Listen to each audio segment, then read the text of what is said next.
Comment faire pour informer le plus de biomois possible, et tous les biomois, aussi bien les jeunes, les personnes âgées, les personnes connectées, etc. Donc on a refondu le bulletin municipal que vous connaissez tous, qui a une parution tous les 4 mois, donc il y en a 3 par an, où là on est sur des infos vraiment générales sur les projets. C'est de vous donner un état d'avancement finalement des grands projets. Et on a autre chose, c'est le site internet qui a été complètement refondu, puisque le site internet était plutôt pas à l'abandon, mais vraiment en sommeil. Il avait des informations très erronées. Donc voilà, on a refondu le site internet, on l'a actualisé, toutes les informations ou quasiment sont à jour, et on s'en est servi aussi de vitrine, puisqu'on met à jour régulièrement des infos, des actualités en page d'accueil. Donc vous pouvez avoir tout ce qui est récent en page d'accueil du site internet. Et pour les infos vraiment immédiates, on a créé une page Facebook, donc pour les personnes connectées, où là, on recense tout ce qui se fait sur la commune, aussi bien les actualités du type les travaux, la fermeture d'un service, la fermeture d'une rue à la circulation, que les infos sportives, les infos des associations, etc. Donc tout ce qui se fait au niveau de la commune, les publications également. Donc tout ce qui peut être fait, et ça nous permet de vous informer en temps réel. Donc sur la page Facebook, on est vraiment sur l'immédiateté de l'information, alors que sur le bulletin municipal, on est plus sur des informations qui sont générales sur des points d'étape, des états d'avancement, des grands projets. Voilà, qu'est-ce qu'on fait d'autre donc il y a 1200 personnes qui suivent cette page-là. Donc ça permet d'avoir vraiment de toucher un maximum de personnes, même si on est bien d'accord, hein, tout le monde n'est pas connecté. C'est pour ça qu'on a créé une multiplicité de supports finalement, pour que toutes les personnes puissent avoir les informations. Donc voilà pour la communication. On a aussi un guide des services sociaux qu'on a créé, qui n'existait pas. Donc là, c'est pareil, c'est quelque chose qui a été créé pour faciliter la vie des biomois, puisque on a plein d'organismes présents sur la commune qui font des choses différentes dans le domaine du social, mais on a du mal à savoir qui fait quoi exactement, vers qui renvoyer les personnes.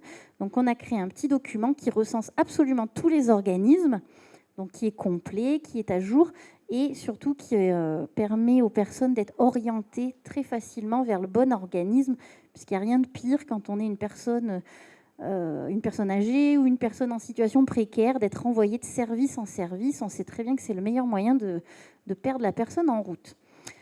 Autre chose au niveau des outils de communication, c'est un guide des festivités, donc qui recense tout ce qui se fait sur la commune du mois de mai à la fin septembre.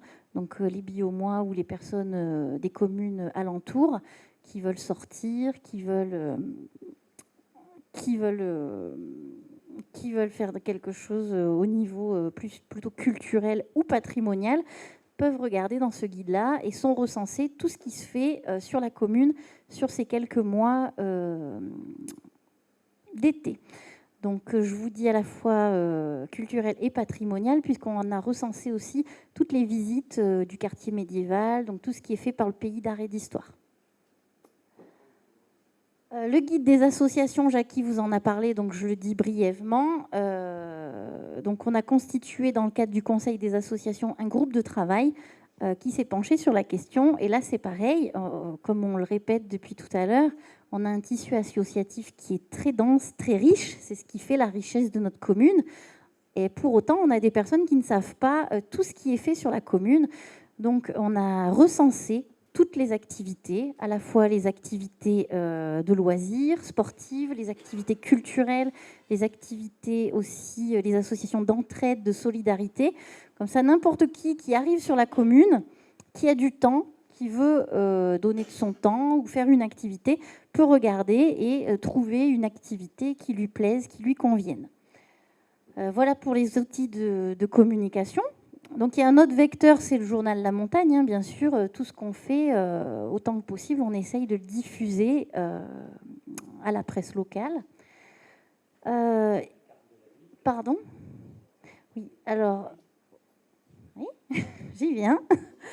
Donc, dans les autres outils de communication qui sont en cours de finalisation, il y a le plan de la ville, puisqu'on a un plan qui existe, qui date d'Hérode, qui n'est pas du tout à jour, qui n'est pas à jour notamment des nouvelles rues, des nouveaux lotissements qui ont été créés ces dernières années. Donc voilà, il sera en principe finalisé au début de l'été, distribué sur la commune bien sûr, mais vraiment l'idée de ce plan, c'est qu'il soit présent sur notre commune, mais pas uniquement, c'est vraiment de faire connaître notre ville au-delà. Donc il sera diffusé à la Maison du Tourisme à Clermont-Ferrand, dans des lieux un peu stratégiques du type Vulcania, où il y a beaucoup de passages et des gens qui sont là pour quelques jours ou pour une semaine de vacances en Auvergne, et qui peut, en allant dans d'autres endroits, trouver notre plan et se dire bah tiens, il y a une commune qui a l'air sympa, donc si on allait se promener et visiter cette commune-là. Voilà, dans les autres projets, on a aussi la création d'un point dépôt de livres. Donc pour les personnes, c'est quelque chose qui s'est fait, c'est un besoin en tout cas qui a été émis par beaucoup de biomois, d'avoir un point un peu d'échange de livres. On peut aussi bien en déposer qu'en prendre. Donc voilà, ça permet de créer du lien. Donc il va être fait, il sera opérationnel début septembre. Il va être fait en lien avec l'association Jeunesse et Reconstruction. Il va être localisé dans la Tour des Biches. Donc, ce qui permettra de se réapproprier un peu cet endroit que tout le monde connaît, mais qui pour autant est un petit peu à l'abandon. On y trouve pas mal de choses, mais plutôt des canettes de bière, des mégots de cigarettes. Donc, ça va permettre de se réapproprier cet endroit et d'avoir un lieu convivial et puis surtout un lieu d'échange pour les biomois. Donc on a choisi cet endroit-là parce que au niveau de la localisation, ça permet aux gens qui vont déposer leurs enfants à la musique ou à l'école, plutôt que de rester dans leur voiture ou vraiment d'attendre, d'avoir peut-être cet échange-là, d'aller consulter ce qui est disponible et peut-être d'emprunter quelque chose. Autre chose rapidement sur la communication, c'est l'affichage. On a 2 points, c'est l'affichage municipal. Donc on est en train de travailler pour que les informations municipales qui sont actuellement dans le hall de la mairie soient accessibles 24 heures sur 24. Donc ça sera en extérieur. Donc ça sera fait cette année. Et puis l'affichage associatif, puisque vous avez tous pu constater qu'il y a beaucoup d'associations qui placardent des affiches un peu partout. Alors ça fait pas très propre, c'est plutôt anarchique. Pour autant, c'est pas le fait des associations, c'est simplement que pour l'instant, sur notre commune, il n'y a pas de lieux qui leur sont dédiés pour pouvoir communiquer. Donc voilà, avec la commission communication, on réfléchit à quelques points stratégiques sur la commune et à mettre des panneaux qui seront à leur disposition pour pouvoir afficher leurs actualités, leurs informations. Donc voilà pour tout ce qui est communication. Autre chose, c'est la citoyenneté. Donc la citoyenneté, c'est un petit peu particulier, c'est un petit peu différent. Donc qu'est-ce qu'on a fait à ce sujet ? On a fait 2 choses essentielles. La citoyenneté, c'est prendre une part active dans la vie de la commune. Donc ce qu'on a fait pour tendre vers ce but-là, c'est qu'on a mis en place, donc il y a eu la 3e cette année, une cérémonie de citoyenneté où on accueille les nouveaux arrivants biomois. Donc c'est quelque chose qui ne se faisait pas jusqu'à présent sur la commune, en tout cas qui ne se faisait plus depuis quelques années. Donc chaque année, tous les nouveaux arrivants sont reçus en mairie par le maire et puis tout le conseil municipal.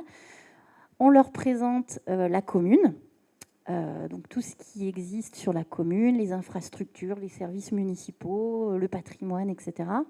Et puis on leur remet un cadeau de bienvenue qui leur permet finalement de tout connaître, donc pour qu'ils se sentent vraiment partie intégrante de la commune et qu'ils aient envie de faire des choses sur la commune, qu'ils se sentent bien chez nous.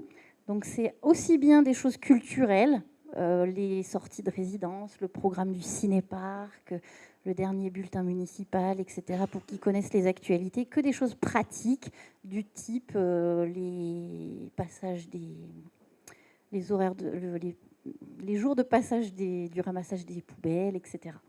Donc voilà, on essaye vraiment de les chouchouter pour qu'ils se sentent bien en arrivant chez nous. Et puis enfin, on fait une cérémonie de remise des cartes d'électeurs aux nouveaux majeurs qui sont sur notre commune et qui ont atteint l'âge de 18 ans l'année précédente. Donc on leur remet le livret du citoyen et leur carte d'électeur, puisque il y a encore quelques années, les jeunes étaient obligés de s'inscrire sur les listes électorales, et maintenant ça se fait de façon automatique. Donc pour remettre un peu un caractère officiel à cette citoyenneté qui s'acquiert finalement avec la majorité, donc on fait une cérémonie et chaque année on leur remet leur carte d'électeur. Voilà ce que je pouvais vous dire sur la communication et la citoyenneté. Donc, je vais passer la parole à peut-être Karel, qui va nous parler de ce qu'on fait sur les affaires sociales. Alors, rapidement, forcément, je passe en dernier, donc rapidement, forcément le social en dernier. Vu l'heure, on va faire ça très rapidement. Lucille a parlé de la petite plaquette. Qui, je ne sais pas, qui est encore à disposition en mairie, dans les professions paramédicales, médecins, etc. Le but était effectivement d'informer les gens. Le but pour nous aussi, c'était de prendre connaissance avec tous les acteurs sociaux du territoire et essayer de mettre en relation toutes ces personnes qui interviennent dans le social, qui font des choses à leur échelle, mais qui ne se connaissent pas tous forcément. Donc une première partie de notre travail, ça a été vraiment de reprendre contact, de se mettre en relation, de voir comment on pouvait travailler ensemble. Nous, en parallèle, on s'est engagé sur une analyse des besoins sociaux qu'on va réaliser, pour laquelle on a fait un premier diagnostic de l'état social du territoire, toujours dans ce but, avec les partenaires sociaux du territoire, d'essayer de faire une politique sociale cohérente et adaptée au territoire. Donc sur la fin de notre mandat, ça sera vraiment l'objectif que l'on a. Et puis deuxième chose, c'est la mise en place d'une mutuelle. Parce que quand on fait le tour des acteurs sociaux, quand on rencontre les gens, il y a des problèmes d'accession aux soins, de complémentaires santé qui touchent toutes les catégories de personnes, des salariés, des non-salariés. C'est vraiment un problème de plus en plus prégnant en France. Donc on a fait le tour de quelques mutuelles, on en a retenu une. Alors quand on dit retenir, c'est pas un contrat que la mairie passe avec la mutuelle. Le engagement qu'on passe, c'est de leur mettre à disposition un local. On a choisi une mutuelle qui s'appelle la MIPS Auvergne, qui est la mutuelle des anciens agents de la sécurité sociale, ou l'ancienne mutuelle des agents de la sécurité sociale, ça marche dans les deux sens, qui vraiment pour nous, enfin Jean-Michel pour en dire deux mots, peut-être parce qu'il les connaît un peu mieux que moi, c'est une vraie mutuelle, c'est pas des courtages d'assurance. On a rencontré des organismes qui proposent 4, 5, 6, 7 contrats. Alors, suivant la période de la vie, un contrat correspond, pas d'autre. Quand on rentre vraiment dans le détail, on se rend compte que c'est des plateformes, que des fois sur des changements de situation, c'est difficile après de résilier le contrat d'arpent. Là, il n'y aura qu'un seul contrat. Ils proposeront qu'un seul contrat, quelles que soient les conditions d'âge et de ressources. Mais pour tout ça, donc il y a une réunion publique, une autre de plus. Donc voilà, ils viennent représenter la mutuelle le jeudi 20 septembre à 20h. Mais pour ceux qui seraient intéressés, qui ne peuvent pas venir à la réunion publique, il va y avoir des permanences après. Vous pouvez rencontrer ces personnes-là. Voilà. Pour nous, ce qui était le plus intéressant, c'était d'avoir une mutuelle, une vraie mutuelle, qui ne soit pas assurantielle comme la plupart, y compris les mutualités françaises aujourd'hui, où ils ont des frais de locaux, ils ont des frais de commerciaux, ils recherchent à faire des profits. Nous, le but, c'était d'avoir une vraie mutuelle avec un conseil d'administration qui est composé des membres. Enfin, tous ceux qui veulent rentrer peuvent rentrer dans lors de l'Assemblée générale, le conseil d'administration, et c'est eux-mêmes qui gèrent leurs finances. Ils ont une trésorerie suffisante pour pouvoir être une mutuelle, pardon Didier. Actuellement, ils ont un certain nombre d'adhérents qui font que ils ont tout à fait, ils ont une trésorerie tout à fait satisfaisante et il n'y a aucun problème. Et en plus, ils sont tout à fait prêts à venir faire des permanences sur Billon, bien qu'ils soient à Clermont et qu'ils soient quand même accessibles. Et le siège est à Clermont, voilà, dans la cité administrative pour l'instant. Et il n'y aura pas d'intermédiaire. C'est directement des gens qui sont à la disposition du public. Voilà. Et qui ne font pas de différence de tarification, comme le disait Karel, entre les gens de 18 ans où on propose une mutuelle très basse et une autre à 75 ans où on propose une mutuelle très forte. Tout le monde a la même cotisation, les remboursements sont les mêmes pour tous. Voilà. Comme la Sécu, exactement. Bon, pour terminer, juste sur une note... Oui, ben oui, justement, pour terminer sur une note gaie et pour vous inciter à sortir à Billon cet été, je vais passer la parole à la dernière adjointe qui n'a pas pris la parole, Béatrice, qui va nous parler du 14 juillet de la foire à l'ail. Bonsoir tout le monde. Voilà, ben bon, on va commencer par le 14 juillet, et la première fête qui va arriver. Donc là, c'est la 4e année, donc on fait on tire le feu au Champ de Mars. Donc c'est la 4e année qu'on tire le feu au Champ de Mars. Et chaque année, ce sont des associations différentes qui tiennent la buvette, petite restauration, et qui s'occupent donc du bal qui suit après. En l'occurrence, cette année, ça sera le Boxing Club qui va le prendre. Et ils font venir le groupe What Else, qu'on a reçu pour la foire à l'ail il y a 2 ans. Donc, voilà. Par contre, cette année, bon, ça sera vraiment une grande innovation parce que la société Brésac qui s'occupe, on a changé d'artificier cette année, qui s'occupe donc du feu d'artifice. Ce sont eux qui tirent les feux sur Vulcania. Donc c'est quand même des trucs assez grandioses avec un jeu de... Voilà. Ah ben si, quand même. Il faut mettre l'eau à la bouche. Donc il y aura quand même un système scénique en même temps que le tir et tout. Donc c'est vraiment quelque chose à voir cette année, à pas louper. Voilà. Voilà. Et pour la foire à l'ail, bon, ben, c'est sur les 2 jours comme tous les ans, le deuxième week-end du mois d'août. Et le samedi soir, c'est vrai que ça fait la 3e année aussi qu'on essaye de faire vivre un petit peu le samedi soir. Et puis je voulais vous glisser quand même un mot sur le camping. C'est depuis 2015, il avait vraiment baissé au niveau fréquentation du fait de la fermeture de la piscine, avec les problèmes que tout le monde connaît. Et là, cette année, on est repassé au-dessus de 2014 au niveau finance sur la fréquentation et tout. Donc déjà, c'est une bonne chose, sachant qu'on a aménagé une aire de vidange pour les camping-cars à l'intérieur du camping. Et on a aménagé 6 emplacements pour mettre des mobil-homes.